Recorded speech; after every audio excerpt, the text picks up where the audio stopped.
Fala galera, bem-vindos ao Alvo Talks, bem-vindo a essa conversa. A gente vai falar um pouquinho aqui hoje de mundo bunny, mas mais do que falar do mundo bunny, vamos falar de como sobreviver, de que ferramentas a gente precisa para sobreviver nesse mundo bunny. Eu sou o professor Guto Amaral, eu sou formado em eletrotécnica, passei pelo jornalismo, sou professor de língua inglesa, fundei a Polaris Expedições Criativas, um espaço criativo com a proposta aí de fornecer ferramentas para as pessoas sobreviverem bem nesse mundo. Trabalho com aulas de inglês, criatividade, atualidade, leitura de contexto, futurismo.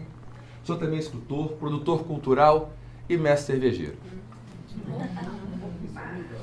E tudo isso complementando sempre numa necessidade de uma leitura crítica, né? Do que me é apresentado e daquilo que o mundo fornece para a gente. E hoje eu vim aqui, basicamente, contar para vocês 3 histórias. 3 curtas histórias e a minha parte. Eu vou falar hoje sobre o Esquadrão Suicida, o Suicide Squad. Eu vou falar para vocês sobre a pandemia, sobre a Covid-19 e vou falar para vocês sobre o cinto de utilidade do Batman. São essas 3 ideias que vão nortear a gente hoje. E a primeira ideia, então, é o Esquadrão Suicida. O Esquadrão Suicida é um quadrinho de 59 da Marvel e que foi retomado com um filme em 2016. Né? E é um filme onde um grupo de criminosos é recrutado para salvar o mundo. Vamos lá. Como diria Cazuza, afinal de contas, meus heróis morreram de overdose e os meus inimigos estão no poder. Não é isso? Eu nasci em 1981. Em 1981, a vida era bem simples. Era fácil entender o mundo. A gente sabia o caminho que ia levar a gente aonde precisava estar. A gente sabia até o que podia querer estar. Porque, afinal de contas, quando eu nasci, já me disseram onde eu podia querer estar. Né? A gente sabia que era ir para a escola, ser um bom aluno, se formar, trabalhar muito e com intensidade, e no final tinha uma casinha branca, com uma família bonita, 2 crianças sorridentes, que iam me esperar chegar do trabalho, e eu ia ser feliz, plenamente feliz. Porque, afinal de contas, Hollywood foi muito importante em ensinar a gente o que era o nosso sonho, o que a gente deveria sonhar para ser considerado pessoas normais. Não é isso? E aí vem 89. 89, o mundo como existia em 81 começou a se desfazer. Principalmente por uma desconstrução política muito importante, que é o fim da União Soviética. Quando a União Soviética acaba o bandido. E sem bandido não tem herói. De repente, o discurso que existia, a construção de mundo que existia começa a se diluir, começa a se desconstruir, começa a se desfazer. Né? E os primeiros a perceber isso, ou um dos primeiros a perceber isso oficialmente nos registros, é o Exército Americano. O Exército Americano, em 89, inclui um termo no manual de formação de oficiais dele, que é o termo VUCA. O mundo, a partir daquele momento, era VUCA. E aquilo deveria ser levado em conta na formação de todos os oficiais a partir daí, ou ele começaria a perder essa proeminência dele. Ele começaria a perder essa posição que ele tinha conquistado de mocinho, pelo menos ao olho do mundo ocidental que a gente vivia. Não é isso? E o que é esse mundo VUCA? Eles descobriram primeiro que o mundo ficou volátil.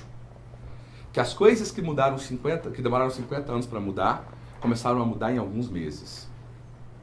Que as instituições que eram de pedra, as fachadas do banco, granito, marcando o peso da instituição, começou a ceder, começou a se volatilizar, começou a dar espaço para outras leituras. O mundo era também incerto. Prever com precisão um acontecimento ou desdobrar de um acontecimento ficou cada vez mais complicado. Era necessário que um oficial, a partir daquele momento, conseguisse tomar decisões no campo de batalha, porque a decisão que ele saiu do quartel-general com ela já podia não ser a mais adequada naquele momento. Né? Há casos, como na Somália, que o grupo americano vai supostamente fazer uma intervenção benéfica ao povo e é cercado pela população. Né? O mundo é também complexo. Partir do ponto A para o ponto B já não era mais uma reta. Entre o ponto A e o ponto B apareceu uma imensidão de curvas e linhas e pontos. O caminho ficou cada vez mais complexo de ser seguido. E finalmente, o mundo se tornou ambíguo. Não era mais o que era certo ou errado, ele podia ser certo e errado, certo ou errado, ou nem certo e nem errado. Eu gosto muito da figura do pato coelho, né? Que é uma analogia muito interessante, porque ele é pato, né? Até você ver o coelho. E ele é coelho até você ver o pato. E ele não deixa de ser um para ser o outro. Não é isso? E aí, galera, de repente, eu já não estava mais querendo os heróis para me defender, eu estava querendo os bandidos. Era isso? A função de quem era mocinho, de quem era bandido, começou a se perder nesse caminho. E junto com essa função veio toda uma construção social. Toda uma construção de que havia um lugar certo para estar e um lugar errado para estar. De que havia uma postura certa para viver e uma postura errada de viver. Não haviam verdades, como não haviam análises. Havia um fato e um discurso. E isso foi se acentuando. Tanto que em 99 o Bauman solta o Modernidade Líquida. Aonde ele fala o seguinte, galera, todas as instituições que a gente conseguiu construir, todo o mármore e granito dos grandes prédios públicos derreteu. Eu já não sei mais quem consegue agir nesse cenário. O caminho, seja do dinheiro, seja do poder, seja da influência, seja do contato, ele se virou. Hoje você tem um youtuber que tem mais impacto, sozinho no quarto dele, com uma câmera, do que todo um conglomerado de mídia que custa milhões, centenas de milhões de investimento e que não consegue atingir o que tem. Nós temos um caso claro, que é o Whindersson Nunes, que tem mais de 60 milhões de seguidores. Ele tem mais seguidores que a Argentina tem habitantes, gente. Isso foi construído por uma pessoa que veio do Piauí, de um estado socialmente frágil, sem uma estrutura financeira por trás, e chegou onde chegou. Porque o mundo hoje é líquido. Se fosse sólido, haveria uma barreira que o impedisse de avançar. Então a coisa começou a derreter aí. E a escola tentando se segurar. Não só a escola, a educação, os valores. A forma como a empresa gere os colaboradores dele, a forma como a mídia gere o público dela, a forma como o professor gere o alunato dele. Tudo isso começou a derreter. Só que não parou aí, né? E aí, em 2019, a pandemia veio. E a pandemia funciona como um catalisador desses processos todos. Ele pega coisas que já estavam acelerando. Se as coisas demorariam 100 anos para acontecer, passaram a acontecer em alguns meses, com a pandemia elas aconteceram em dias. A mudança de uma aula presencial para uma aula virtual, que era uma ideia inconcebível, aconteceu em 10 dias. Em algumas escolas, em 6.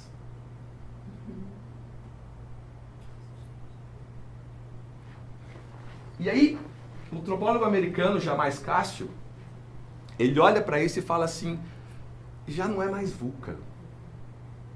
A coisa mudou de grau. Tem o pessoal da Perestroika, o Felipe Englione, principalmente, que ele soltou durante a pandemia um curso de futurismo, onde ele fala da modernidade gasosa. Ele fala, a aceleração dos movimentos já está tão grande, a liberdade de movimento molecular é tão violenta que já não é mais líquido. Nós estamos passando para o estado gasoso já. E aí, ele cria, então, a sigla BUNNY, que vem do B do brittle, que é o frágil, em inglês é um mundo que está frágil, o anxious, o ansioso, né? O non-linear, o não linear, e o incompreensível. Então já não é mais volátil, ele já é frágil. As moléculas não têm coesão mais. As coisas não se sustentam por si só. Em especial o nosso discurso e a nossa verdade, especialmente quando ele é violento, né? Ele já não se sustenta por si só. Ele é ansioso. A ansiedade hoje ela é diagnosticada aos 2 anos de idade. e ela é presente aos 80, 90. Aquela idade que a gente ia aposentar, ia ser feliz na casinha branca, que já não tinha mais que trabalhar, acabou. A ansiedade vai até o final agora. O movimento é contínuo.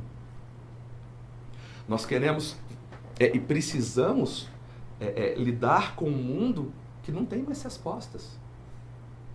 E de repente, eu chego para um adolescente, para um jovem, e proponho ele um plano de carreira que em 25 anos ele vai ser presidente da empresa. E ele fala comigo assim, você tem 25 minutos, senão eu vou embora. O que eu tenho para aprender hoje? Não, hoje você vai sentar aqui e carimbar papel. Eu falei, obrigado. Não preciso disso não. Se é para carimbar papel, tô fora. Mas em 25 anos você vai ser presidente. 25 anos é tempo demais no mainframe desse cenário aqui. 25 anos está muito além da curva de perspectiva que a pessoa tem para o modo de vida dela.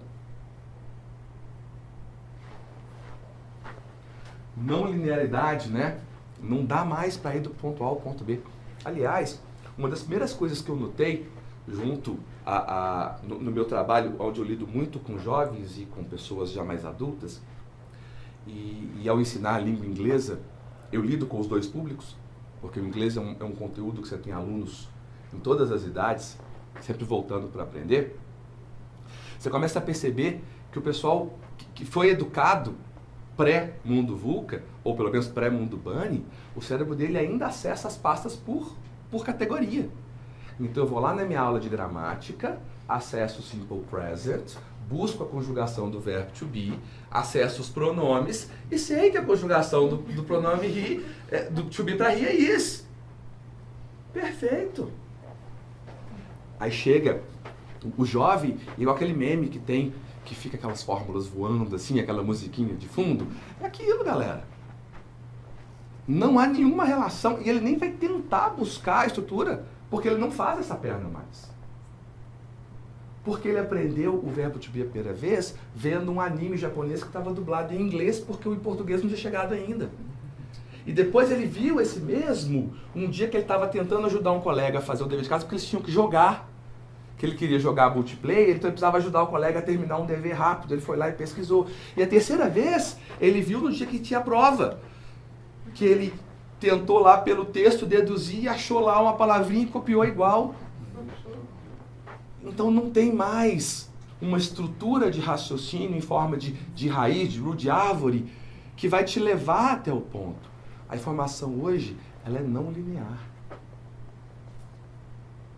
Eu não me assustaria e não me assusto se alguém hoje pega um livro e começa a ler pelo final. Por que eu não posso ler o último capítulo antes do primeiro? Não é isso? Aliás, eu conheço gente que vê filme assim, ele começa a ver o filme mais ou menos no meio, e se for bom, ele vê o começo depois. É isso. É isso. Mas você fala assim, mas como é que você vai saber o que veio antes? Para que eu preciso saber o que veio antes? E, aliás, fisicamente comprovado, quer dizer, não é fisicamente comprovado que exista um antes e um depois. Aliás, a própria função da passagem do tempo não tem comprovação física disso. Não é isso?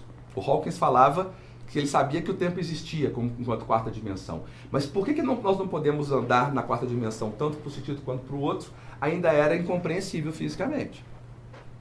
Por que a entropia não podia diminuir em vez de aumentar? Não é isso? E finalmente ele era incompreensível. Mas ele não era incompreensível porque não dava para compreender. Ele era incompreensível porque compreender perdeu sentido. Né? Eu não quero nem prender e nem compreender as coisas mais. Né? Eu lembro muito bem do dia em que toda essa discussão da questão do gênero, no dia que acendeu a luz para mim, foi o dia que eu ouvi a expressão pela primeira vez de não binário. Que foi o pessoal que falou assim, cansei de discutir se é lado A ou B, cansei de discutir se é isso ou aquilo, eu não quero jogar esse jogo. Eu sou não binário. Acabou. Eu não vou me prender à posição A ou B. Mas então me explica a sua posição. Não tenho que te explicar a minha posição não é para ser compreendida. Minha posição é minha, é para eu viver a minha vida. E nem eu preciso compreendê-la. Eu só preciso conseguir vivê-la com tranquilidade, paz de espírito.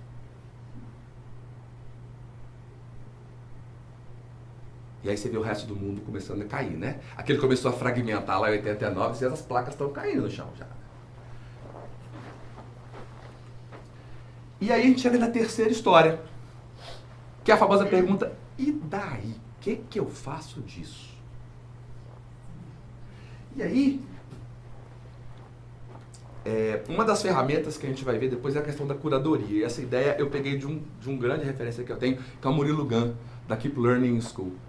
E ele fala que o Centro do Batman foi uma das coisas mais legais, porque ele tinha um monte de ferramenta que ninguém sabia para que servia, mas na hora H sempre saía alguma coisa que ia servir naquela hora. Se a gente pensar hoje na melhor ferramenta para escalar uma montanha, vocês sabem o que é. A melhor ferramenta para ir surfar, para ir para o mar, vocês sabem o que é. Mas isso é um mundo incompreensível, eu não sei para onde eu estou indo, que ferramenta eu levo. Aí eu preciso de um set de habilidades que me permita navegar, que me permita escalar a montanha ou ir para o mar no mesmo momento.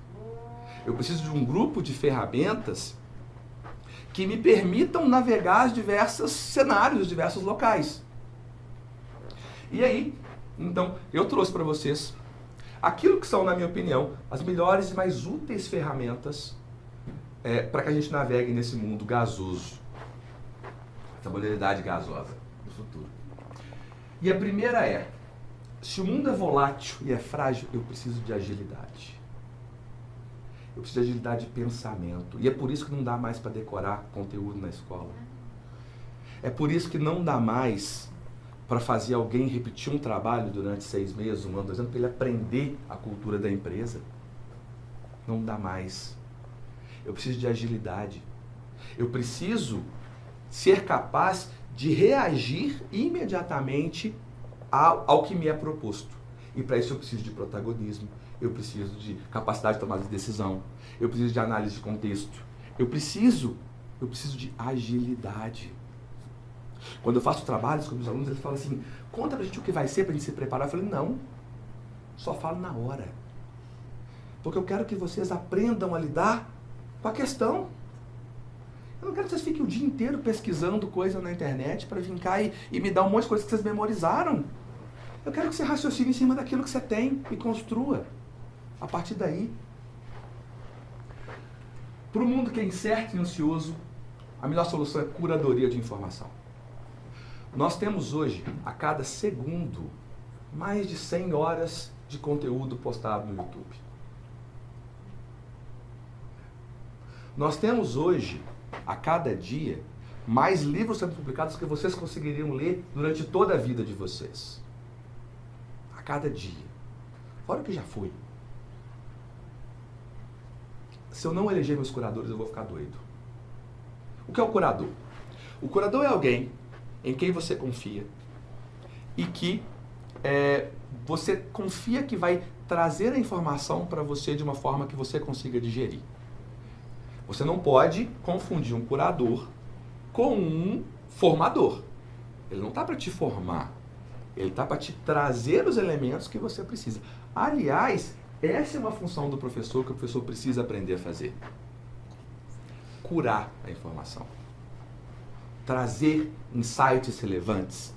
De preferência, tentando abranger todos os lados, facetas possíveis. Apesar de saber que neutralidade é impossível. Mas trazendo o máximo de elementos para que a gente possa construir, para que eles possam compreender, construir a compreensão deles. Para complexo não linear tem que ter contextualização. Eu preciso de ferramenta de contexto. Aliás, a disciplina talvez mais revolucionária e moderna que existe é uma simples aula de lógica.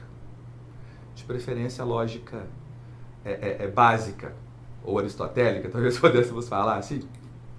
Porque se eu não sei que de A a B leva a C, se eu não consigo organizar raciocínio, se eu não consigo enxergar causa e efeito, se eu não consigo enxergar conclusões forçadas e precipitadas dos agentes da mídia, eu não vou conseguir sobreviver. Uma das coisas que eu fui forçado a fazer para manter a saúde mental durante a pandemia foi parar de acompanhar a mídia. Né? E eu, como professor de atualidades e contexto atual, sempre acompanhei muito mídia. E aí eu passei um tempo só ouvindo meus curadores. Perestroika, Aerolito, Keep Learning School do Murilo Gun, TED Talks, Seth Godin. Eu preciso dos meus curadores que vão virar para mim e falar assim, lê isso aqui que é legal. Lê isso aqui que vai te agregar, não vai só te agredir. E por último, para o mundo que é ambíguo e compreensível, só tem uma solução. Aquilo que a escola sabe até a quinta série, depois esquece. Né? Tem que ter experiência. Se eu não vivenciar, não faz sentido. Se eu não viver, não fica. Não fica. Não vai ficar. Eu preciso experienciar. Aliás, design de experiência, aprendizagem por experiência. Você tem Simon Sinek, né, começa com o porquê, né? Tudo isso é o que realmente está vindo. Então, uma história muito simples que o Simon Sinek conta, que é a história do café. Que ele fala assim, se chegar numa fazenda do interior de Minas e comprar café para fazer uma xícara, quanto você vai gastar? Você vai gastar 30 centavos em grão para você fazer uma xícara? Vem uma empresa, compra, moe e põe no supermercado. Pra você comprar o pó para fazer uma xícara, você vai gastar quanto? Você vai gastar 40 centavos? Acho que menos, né? Se alguém preparou esse café para você, você vai gastar quanto? R$1? R$2? R$4, dependendo do bairro que você tiver, do CEP. Se eu estiver no aeroporto, eu pago 12. Se eu for no Starbucks, eu pago 20. O Starbucks não vende café. Ele vende experiência. O aeroporto não é lugar de tomar café. É lugar de uma experiência, né? Eu estou viajando, eu vou voar, eu mereço esse café. Eu estou empoderado o suficiente para pagar R$12 uma xícara de café. Que tende a ser ruim. Mas vale o dinheiro, porque você não pagou o café. Você pagou esse empoderamento, você pagou esse momento. Design de experiência é o futuro do mercado de entretenimento. Pokémon GO é uma prova clássica. Aliás, um dado rápido sobre Pokémon GO. Coisa simples. A televisão demorou... não vou ter os números agora. A televisão demorou, acho que 30 anos, 20 anos para atingir 50 milhões de usuários. O Facebook demorou 8 anos. Pokémon GO demorou 2 horas para atingir 50 milhões de usuários. Pokémon GO é um jogo gratuito. Um jogo gratuito que fatura mais do que grandes estúdios de Hollywood. E a gente continua achando que para ganhar dinheiro tem que ter um produto, comercializar o produto, vender o produto, ter uma margem de lucro. Como é que você me explica que hoje a principal indústria de entretenimento é dos games que não cobram nada para que você entre neles? Mas que uma vez capturado, vão saber pegar seu dinheiro através do movimento. Então, se a gente tiver hoje pessoas que são ágeis, que sabem ter opinião, que confiam que podem tomar uma decisão, se a gente conseguir prover uma boa curadoria de informação ou buscar uma boa curadoria de informação, saber aonde eu consigo pegar tudo que está acontecendo na Rússia e filtrar em algumas fontes, em algumas boas análises para eu poder aí sim tomar minha decisão.